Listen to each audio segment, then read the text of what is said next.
Welcome to Sam's Real TV Folktales. The day we got lost in that village, everything felt wrong. The air was too still, the trees didn't move, and the sun, well, it seemed stuck, never setting, never rising. It was like time had frozen. But the strangest part, there were no people. Not a single soul. I was part of a small group of traders traveling between villages. We'd been on the road for hours when one of the older men in our group, Baba Adam, suggested we take a shortcut through the bush. He claimed it would save us time. None of us argued. After all, he'd traveled this path for years, longer than any of us, but after an hour of walking, I started noticing something weird. There were no animals. No birds, no insects, not even the rustling of leaves. The deeper we went, the quieter it got until it was so silent, it felt like we were underwater. Then we saw it, a village in the distance. It looked abandoned at first, but as we got closer, we could see the houses were still intact, the roofs untouched by age or weather. Everything was neat, like the people had just stepped out for a moment. Where is everyone?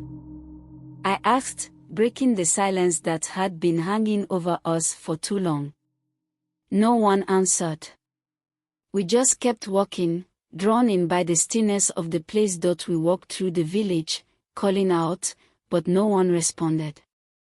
Doors were open, and inside, the houses were perfectly arranged, clay pots full of water, young pounding sticks by the fireside, mats laid out like someone had just gotten up. But there were no people. Not even footprints in the dust. That's when Baba Adam, who had been so confident before, started looking uneasy. "We need to leave," he said, his voice low.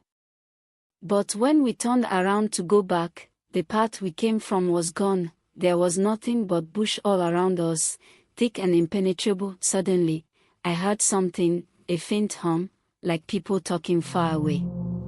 I turned to one of the others, Toby, but he shook his head. "I hear it too," he whispered. We followed the sound to the center of the village, where a large, ancient tree stood. Underneath it, there were footprints, bare footprints, leading into the bush.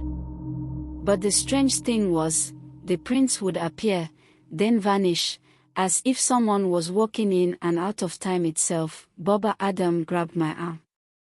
"Don't follow those prints," he warned. "This place, it's not right. It's the village that time forgot." "What do you mean?"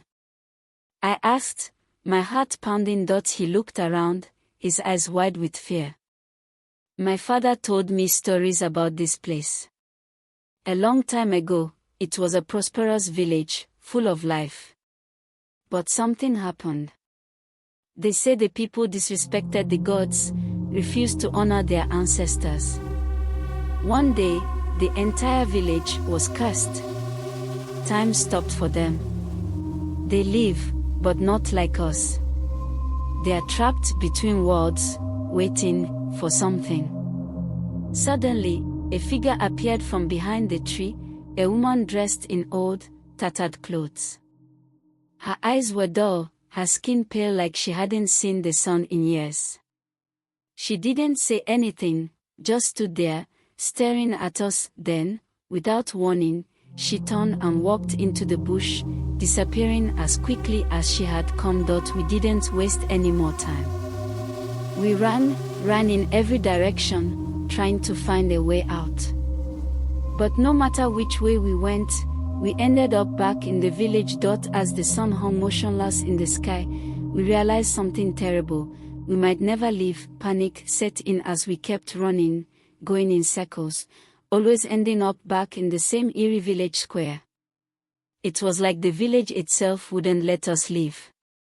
Each house, each path felt like a trap, pulling us back to that ancient tree at the center. Olimide, his face pale with fear, grabbed me by the shoulders. "We need to stop. We are wasting energy." Baba Adam, what do we do?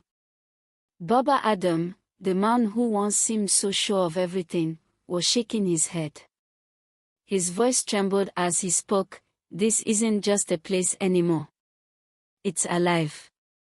The spirits here, they don't want us to leave. That's when I saw them, out of the corner of my eye. People. Figures moving between the houses.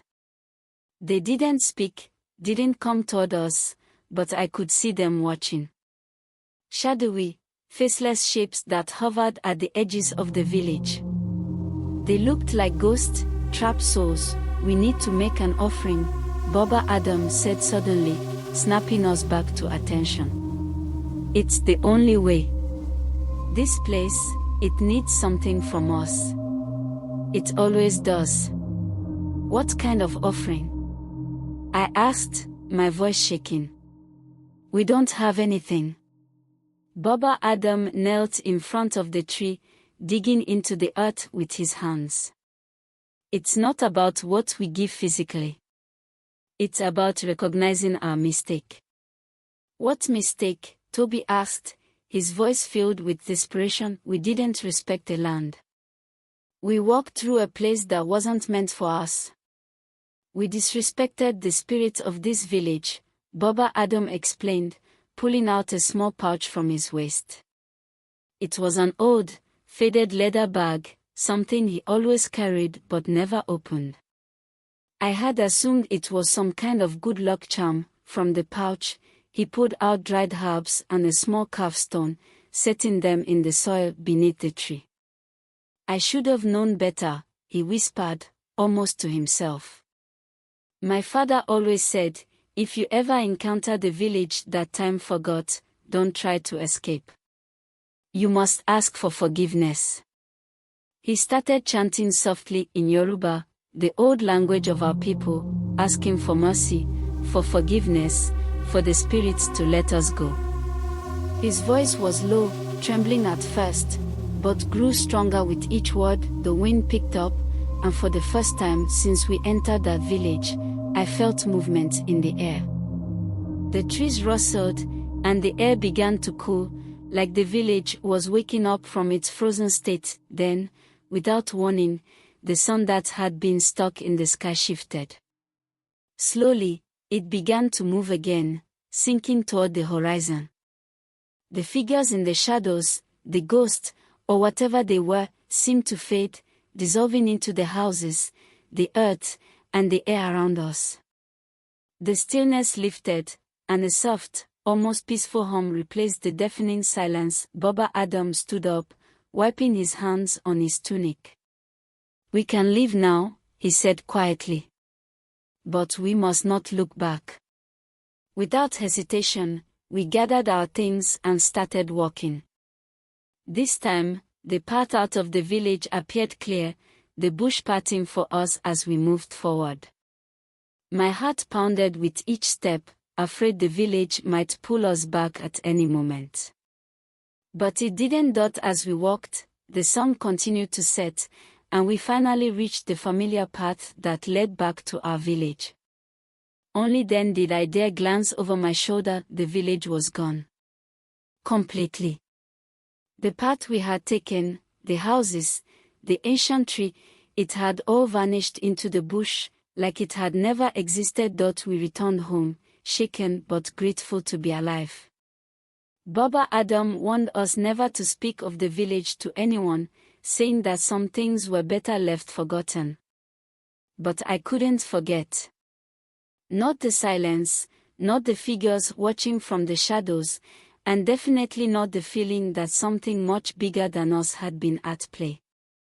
The moral of this story: some paths aren't meant to be taken, and not every shortcut is worth the risk. Please subscribe to my channel for more interesting folktales. Thank you.